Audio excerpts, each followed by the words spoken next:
I'm your host, Doreen Barnes, in the studio with me to talk about the Upper Canada River Otters swim team. I'm talking with head coach, who happens to be Dan Locke. Dan, welcome. Hi, Doreen. Nice to be back. So what is your coaching philosophy for the Upper Canada Swim Club? So our philosophy is really to produce all-round athletes and kind of like fit and healthy like adults, right? Because kids will kind of finish with us when they get to 18, when they go on to university. Mm-hmm.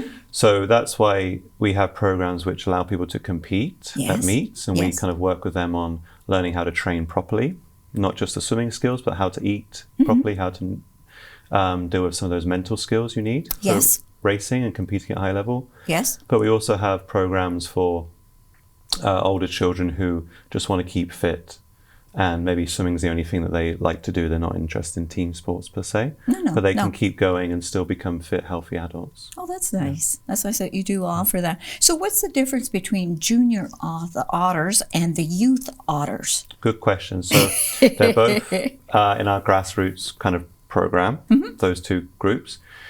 And the junior otters, we would say age bracket is between 6 and 9 years old. But the youth can also be between kind of 7 and 12 years old. So there is some overlap. Yes. Because it's really based on the child's ability as to when they might progress. And also their commitment. The junior otters is 2 times a week for 45 minutes each time. Okay. Whereas the youth otters is 3 times a week for an hour, right? So that extra session can, that's an extra commitment, which the child has to be a little bit more engaged with the swimming at that point. Yes, which is quite understandable. Yeah. I mean, after all, you want to, you're there to learn. Yeah. And this is, so what are some of the things that they will learn at that age? Good question. So in the junior otters, we focus more on like a lot of the kicking that you need for swimming. Yes. Because obviously if you're not kicking your legs, as a lot of adults will know, then you're basically sinking half of yourself. Okay. So that's incredibly important to keep your legs up. Yes. And then when they get to the youth otters, that's when we kind of bring in the arms a bit more to teach them the rest of the strokes. And we kind of talk about dives a lot more and the turns, because some of the youth otters will be allowed to compete in our home meets. Oh, really? Yeah. And we also just focus on, like I said, all-round physical development. So if you come to the pool and watch us, you'll see that we do a lot of kind of like exercises you might see people do on land, but just doing it in the water. So getting the children to experience how their body moves with resistance of water, which they might not have experienced before. That's very interesting. I like that idea. So at the bronze level, what that's another level up? Yeah. So the bronze would be once a child has kind of ready for the youth otter stage, so they've got a good grasp of all the strokes, and they want to start competing more, then they can come into our bronze program. So that's where we start reintroducing them to away meets at other clubs, and we teach some of the more technical parts of swimming, especially there's an event called the individual medley, where you do all 4 strokes in one race. Oh, okay. Right, and and the transitions between those strokes are very technical. Yes. So we leave that until kids want to actually compete, because it's not the kind of thing that you would just do in your lane swimming at time. No. So we start working with them. They also, at that stage, will be introduced to what we call dry land training. So we train in the pool for an hour, and then we go into like the gym or the fitness facilities, the YMCA. Yes. And we do some general kind of like strength, balancing, coordination work, that kind of stuff, which again helps their swimming, but also just enables them to be better all-round athletes. Which is a great idea, really. Yeah. It kind of makes sense that they would do something like that. So let's talk about the intermediate, which is what the silver and the gold levels. Now, are these the ones, the individuals that will actually be doing the weightlifting in addition to the swimming? Kind of. So silver will just be like, we'll start to do some resistance training, more of their body weight. Yes. And then gold will be introduced to actual like weights for certain exercises.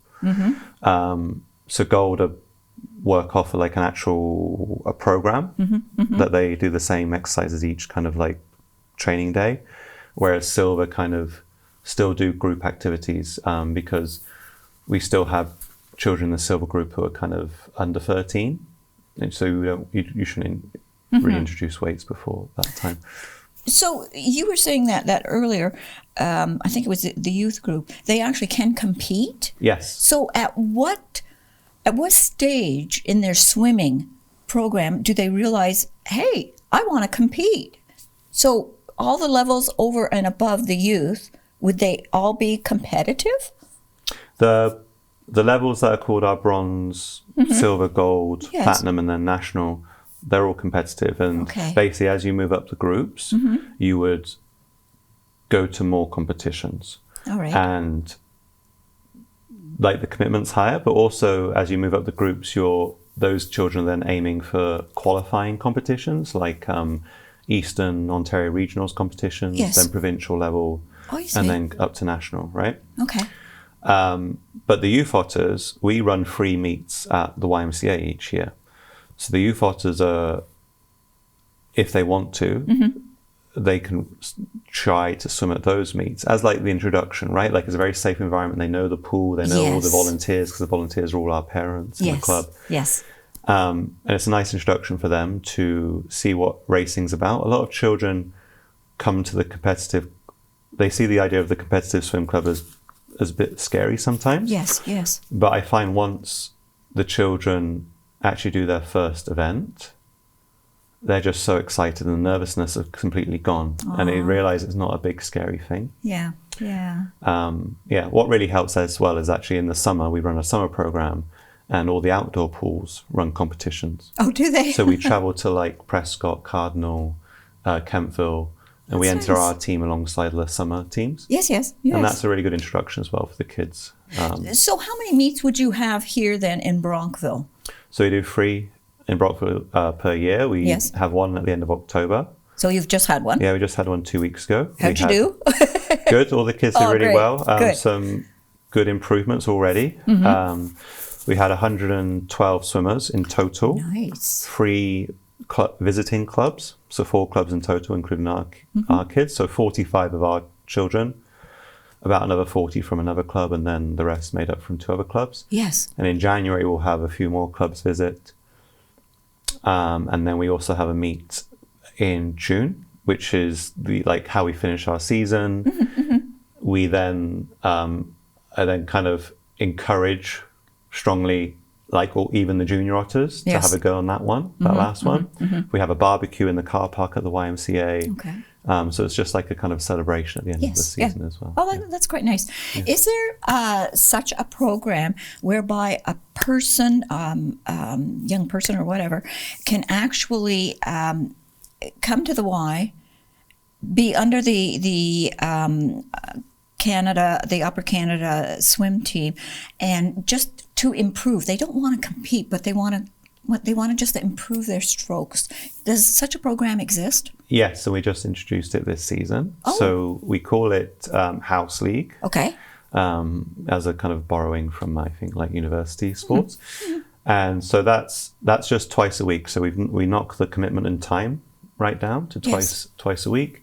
And that's for really children from 12 to 18 who don't want to compete. They just want to stay fit. A lot of those children are trying to improve their strokes so that they can join their high school swim teams. I think, all right. Yeah, I believe there's a high school competition for East Ontario in February. Okay. So some of the kids who want to have a little bit extra training for that will kind of join that program.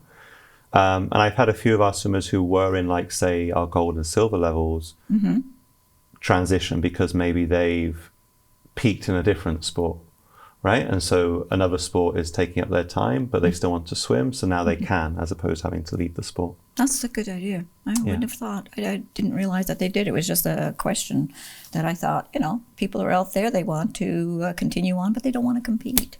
No, and that's the thing, that fits back into our philosophy of producing all-round, well-rounded athletes. And I personally see swimming as not just a sport, but kind of a lifetime pursuit.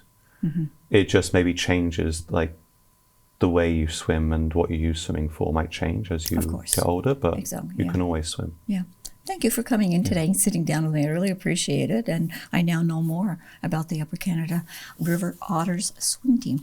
Great. So thank you. Doreen.